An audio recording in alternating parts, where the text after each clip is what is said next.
అహ్మదాబాద్లో విమాన ప్రమాదం జరిగి విమానం కూలిపోయి అది మెడికల్ కాలేజ్ హాస్టల్ మీద కూలిపోవడంతో విమానంలో ఉన్న వాళ్ళతో పాటు ఆ హాస్టల్లో ఉన్నటువంటి వారికి కూడా ప్రాణహాని కలిగిందని, ఎంతమంది ప్రాణాలు కోల్పోయారో ఇంకా పూర్తిగా లెక్క తేలలేదు. లెక్కింపు జరుగుతున్నట్టుంది శిథిరాల మధ్య నుంచి.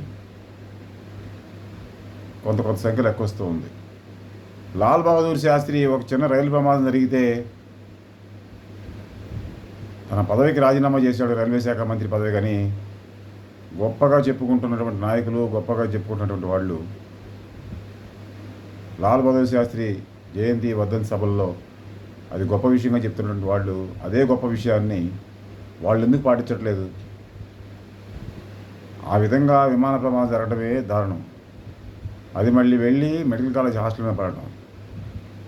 ఎన్నో కళలతో ఉన్నటువంటి వాళ్ళు ప్రయాణికులు, ఎన్నో కళలతో ఉన్నటువంటి వాళ్ళు, చిన్న చిన్న పిల్లలు, ఆ మెడుకోలు. దాని అందరికీ బాధ్యత ఎవరిది? సాంకేతికత అనేది విధ్వంసకరంగా కూడా మారే పరిస్థితుల్లో సౌకర్యంతో పాటు ఎంత అప్రమత్తంగా జాగ్రత్తగా ఉండాలి. ఎవడేమైపోతే నాకెందుకు అన్నట్టుగా నాయకుల ధోరణి మారిపోయి మాయ నాయకులుగా మారిపోయిన కాలంలో, మాటలకు చేతలకు పొంతం లేకుండా పోయిన కాలంలో మాయ మాటలను చెప్పే నాయకులను నమ్మకండి. మంచి మాటలు తీసుకుని ప్రయాణం చేయడం అవసరం.